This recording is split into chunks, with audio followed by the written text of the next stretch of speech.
Madame, Monsieur, bonsoir et bienvenue dans votre journal sur ITV. Dans l'actualité de ce mardi, le grand rassemblement des travailleurs des collectivités territoriales à la place de la nation. Ces agents ont déserté les services pour mener un combat dans la rue, celui d'une revalorisation de leur salaire.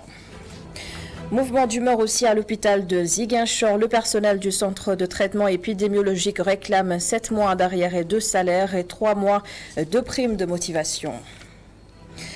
Toujours pas d'issue dans le conflit qui oppose le groupe Media Invest et la RTS sur les droits de retransmission de la Coupe du Monde. Le groupe Media envisage maintenant de saisir le tribunal arbitral de Genève en l'absence de solution à l'amiable. Nous irons ensuite au lac Rose rencontrer les exploitants de sel. Leurs activités sont fortement menacées en ces temps d'hivernage. Les eaux pluviales se déversent dans le lac et provoquent des instabilités.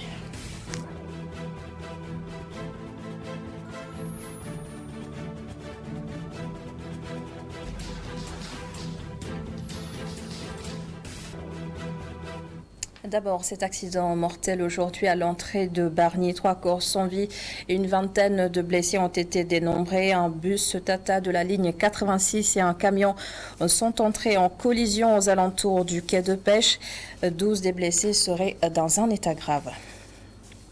Ils se sentent lésés, c'est pour cela que les travailleurs des collectivités territoriales réclament des hausses de salaire au même titre que les autres fonctionnaires de l'État. Ils ont manifesté aujourd'hui à la place de la Nation. D'autres points de revendication ont également été soulevés. Mamadossi pour le compte-rendu. Ce sont des agents des collectivités territoriales déterminés à lutter pour la satisfaction de leurs doléances. Ces derniers mettent sur la table des autorités 4 points de revendication. À l'augmentation généralisée des salaires des travailleurs des collectivités locales, des agents de santé, la revalorisation des indemnités. Il est également question que véritablement la fonction publique locale, qui depuis 2011 est sur les rails, qu'on puisse achever ce travail-là, d'autant plus que la direction générale de la fonction publique a été mise sur les rails. Donc également d'autres revendications comme la cessation des hostilités des maires et des présidents de région qui ont commencé de manière péremptoire à licencier du personnel à tour de bras. Il n'est pas question que nous acceptons cela. Ces agents menacent d'aller en grève le 21 septembre prochain si leurs exigences ne sont pas satisfaites. Ils ne comptent pas baisser les bras. Les 21, 22 et 23 septembre, il y aura une grève générale de 72 heures, grève générale d'avertissement. Sur l'ensemble du territoire national, c'est-à-dire dans les 600 ordres de collectivités locales et concernant l'ensemble du personnel. Camarades, le 21-22, fermez les centres d'état civil, fermez les hôpitaux, fermez les centres de santé, fermez les cimetières, paralysez l'ensemble de ces services et on verra qui au Sénégal travaille et qui ne travaille pas.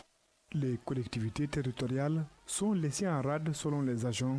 Ces derniers veulent plus de considération et interpellent les autorités.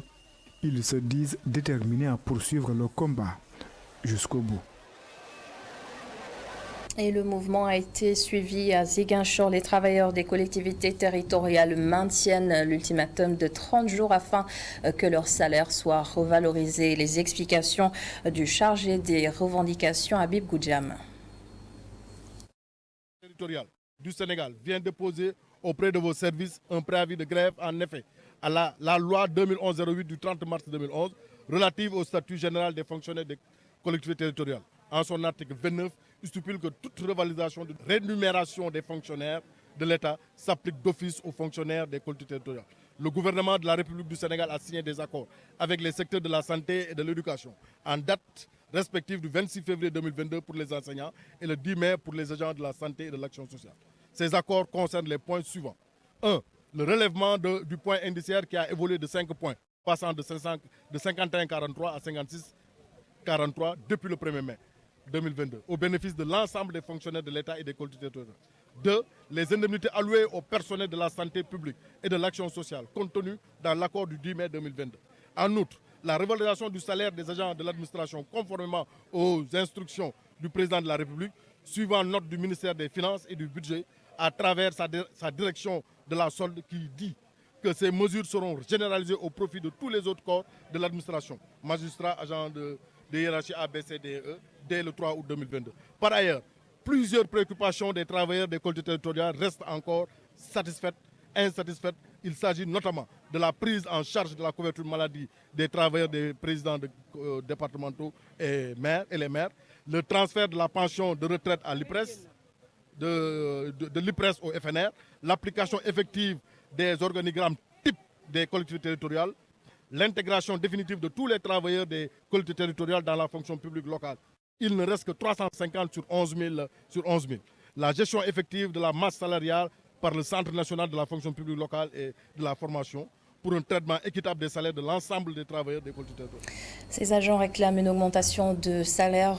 D'autres veulent tout simplement être payés à la fin du mois. Nous restons à Ziguinchor et cela fait 7 mois que les travailleurs du centre de traitement épidémiologique de l'hôpital régional n'ont pas perçu leur salaire. Ils n'ont pas reçu non plus leur prime de motivation et cela fait 3 mois. La direction de l'hôpital assure que la situation sera bientôt réglée à Sanba.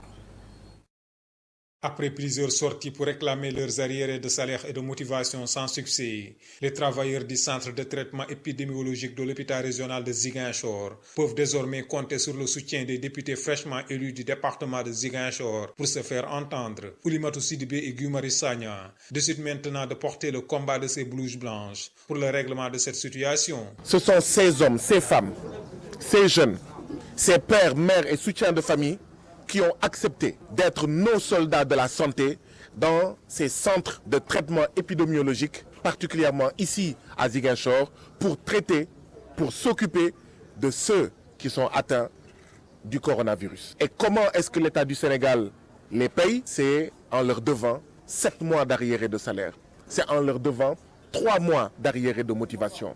Nous sommes venus exprimer notre colère. Nous sommes venus exprimer notre désaccord face à cette situation-là. Et pourtant, il y a de l'argent dans ce pays. Les parlementaires n'excluent pas de descendre dans la rue avec ces travailleurs si la situation n'évolue pas. Si dans les jours qui viennent, ces problèmes ne sont pas pris à bras le corps, nous allons voir comment avec toutes les forces vives de la Casamance, comment avec toutes les forces vives de Ziguinchor, nous mobiliser pour dire non. Non à cette forfaiture. Interpellé dans cette affaire, le directeur de l'hôpital régional se lave à grande eau et rassure les travailleurs que leur situation est en passe d'être réglée et qu'il reste simplement que de petits détails. Mais je vous informe que le ministère de la Santé et de l'Action sociale a été très sensible à la question, a demandé de faire la liste des ayants droit pour un règlement. Tout cela a été fait, sauf que il y avait un petit problème. Nous avons des agents qui sont fonctionnaires et d'autres contractuels. Il fallait d'abord intégrer les matricules des fonctionnaires dans les états de paiement, ce qui a retardé un peu le processus qui a été déjà enclenché. Hier, j'ai eu au téléphone la directrice des ressources humaines et je peux vous informer, à l'instant où nous sommes, en relation avec les 2 coordonnateurs, les états de paiement ont été élaborés en tenant compte des matricules et envoyés au niveau central qui les a traités et déposés au trésor public. Le centre de traitement épidémiologique de l'hôpital régional de Ziguinchor était un centre à vocation régionale qui polarisait toute la région de Ziguinchor et même les régions de Sédhiou et de Kolda. La structure avait une gestion tripartite entre le centre de santé Silence, l'hôpital de la Paix et de l'hôpital régional. L'autre titre de ce mardi sur les droits exclusifs de retransmission des matchs de la Coupe du Monde de Qatar 2022. Le groupe E-Media Invest, dont le contrat avec New World TV a été rompu de façon unilatérale et illégale au profit de la RTS, a renforcé son pôle d'avocats pour prendre en charge ce dossier. Et si E-Media n'est pas rétabli dans ses droits ou bien si une solution à l'amiable n'est pas trouvée, les juridictions compétentes au niveau international seront saisies et nous allons écouter les explications de Maître Moussa Sarr, un des avocats du groupe E-Media. On ne peut pas remettre en cause aujourd'hui la qualité d'adjudicataire, de propriétaire des droits de E-Media sans avoir résilié le contrat. Et ce contrat n'a jamais été résilié avant la signature de New Global avec la RTS. Par conséquent, manifestement, il y a une illégalité. Donc, notre souhait, ce n'est pas de poser ce débat devant le tribunal arbitral en Suisse en espérant que New Global va revenir à la raison. Ou peut-être l'État qui aurait payé et pour le compte de la RTS, va appeler tous les acteurs pour trouver une solution à l'amiable. C'est notre souhait. Mais à défaut, nous serons obligés de saisir ce tribunal arbitral pour que Eumoudia soit rétabli dans ses droits. Un garçon de 13 ans est mort noyé dans les eaux pluviales à Touba. Il s'agit de la première victime des inondations dans la ville sainte depuis le début de l'hivernage. Et ce drame est survenu au lendemain de la visite à Touba du ministre de l'Intérieur. Antoine Félix Diome est allé s'enquérir de l'état d'avancement des travaux d'assainissement. Ces impressions recueillies par Gourandaklo et Tchernofaï. Il y a urgence à évacuer les eaux, il y a urgence à assister les populations sinistrées et il y a urgence, enfin, à faire en sorte que tous les services, à chaque fois que de besoin, lorsqu'ils doivent intervenir, tels que ceux de la santé, ceux de l'hygiène, pour le saupoudrage, et j'en passe, qu'ils puissent le faire dans les meilleures conditions possibles. C'est donc de la même quintessence du plan Orsec que d'agir dans l'urgence. Oui, c'est ce que je disais tout à l'heure. À Touba, déjà, il y a des actions qui ont été entreprises.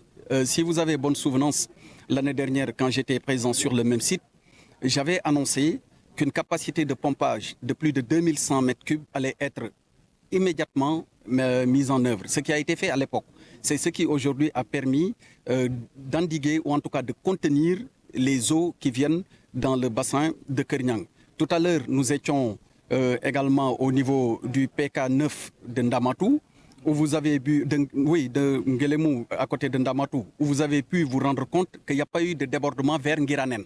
Il n'y a pas eu cette année de débordement vers Ngiranen. Pourquoi il n'y a pas eu ces débordements? Parce que dans l'anticipation, nous avons mis en place, prédéployé donc, une électropompe d'une capacité de 1000 mètres cubes, dont le travail a permis d'endiguer et de régler la question de l'évacuation des eaux de façon gravitaire vers ces quartiers qui jadis connaissaient toutes les difficultés du monde. Tout n'est pas encore terminé, il faut le dire. Il y a encore du travail à faire, mais cela ne peut se faire que dans le cadre des travaux structurants qui sont déjà engagés avec le plan d'assainissement de Touba d'un montant de 23 milliards. Et c'est cette pluie qui menace l'extraction de sel au lac Rose. Le niveau d'eau du lac est en hausse et cela freine les activités de ces centaines d'hommes et de femmes sur place. Leur porte-parole a lancé un SOS au micro de Babacar Seck. Si on veut transformer le lac Rose en bassin de rétention, ça va poser problème. Parce qu'à un certain niveau d'eau, on n'aura plus de sel. Parce que pour avoir la formation du sel, il faut rester des fois 8 à 9 mois. Avec cette quantité d'eau qu'on a reçue aujourd'hui, on risque d'attendre 13 jusqu'à 14 mois sans avoir du sel. Que vont faire ces milliers de pères de famille qui vivaient de ces ressources? Là, ça pose problème.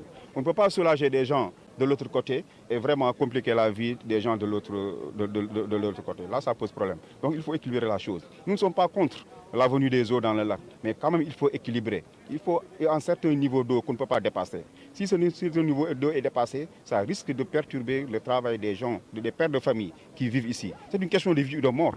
C'est une question de vie ou de mort. Donc, on ne peut pas priver de ressources, de revenus du moins, des milliers de personnes pour soulager des populations là-bas. Donc là, ça pose problème. Donc il faut tenir compte de l'économie.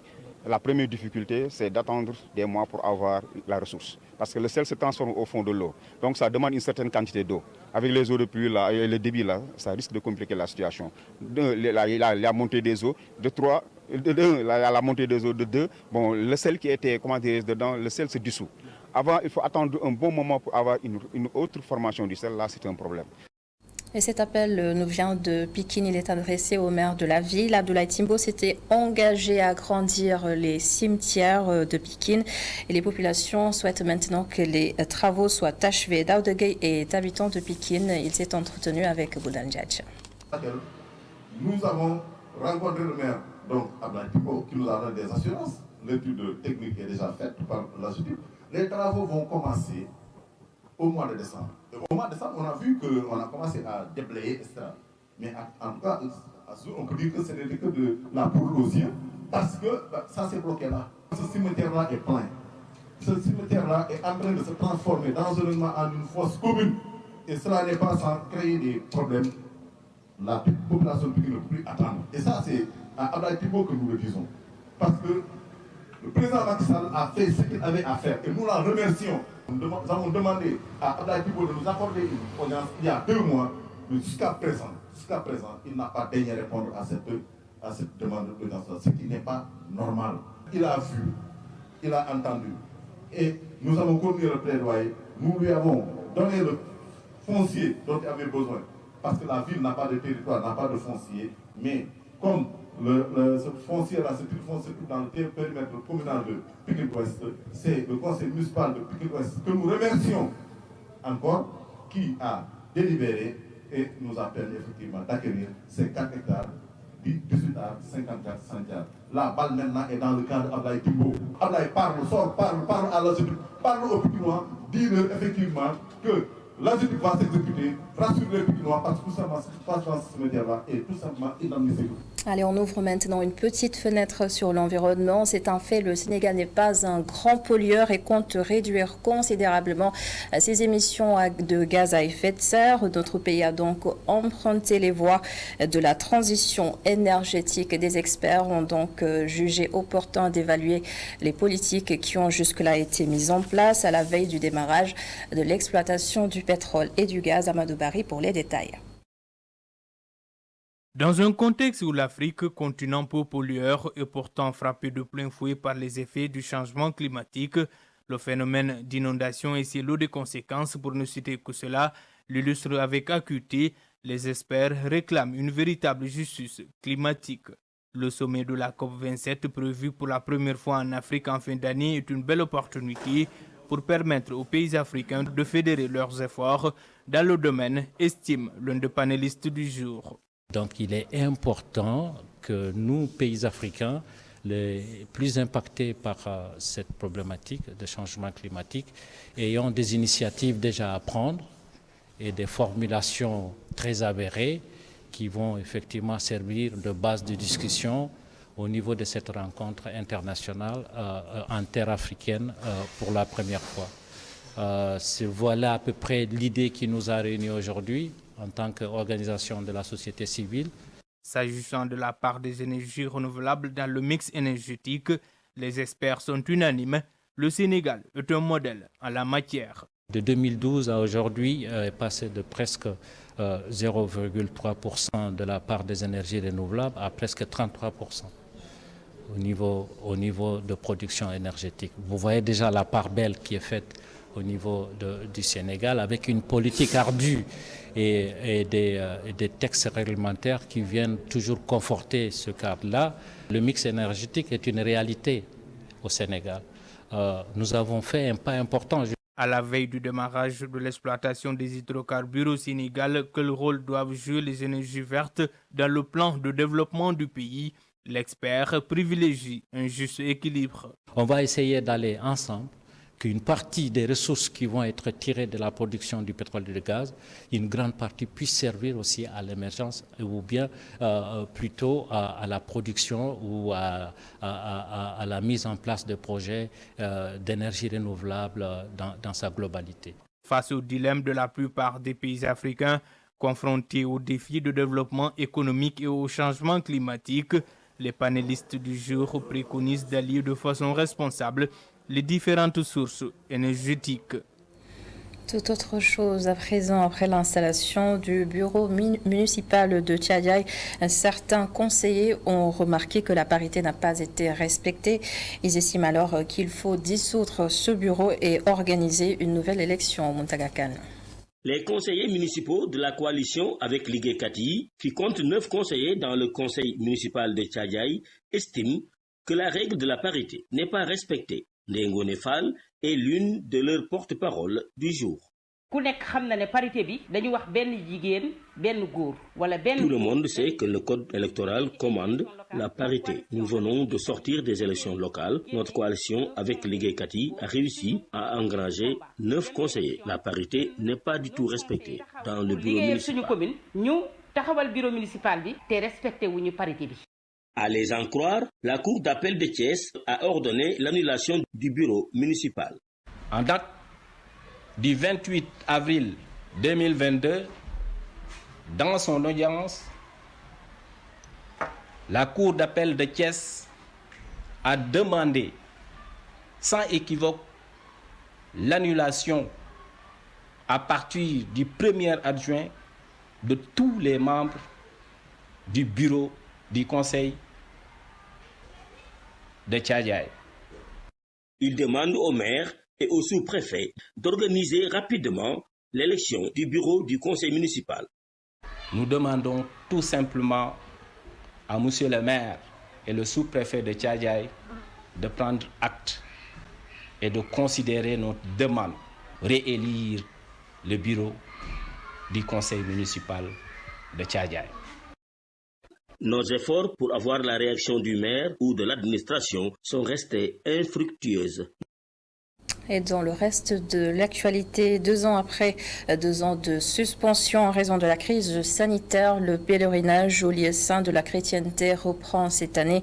C'est prévu ce 24 août jusqu'au 13 septembre prochain. Le président du comité d'organisation nous fait part des dispositions qui ont été prises. Monseigneur Paul Abel Momba, interrogé par Emmanuel Gaspard Ndion et Seleman Diallo.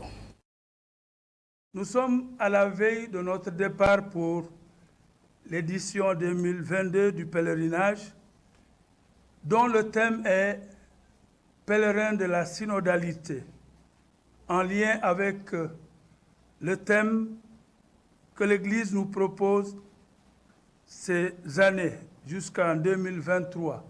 Nous avons 350 pèlerins à accompagner au lieu saint de la chrétienté. Nous ferons progressivement la Terre Sainte, c'est-à-dire Israël, le berceau du christianisme. Ensuite, nous irons à Rome, où se trouve le premier responsable de l'Église catholique, en l'occurrence le pape François.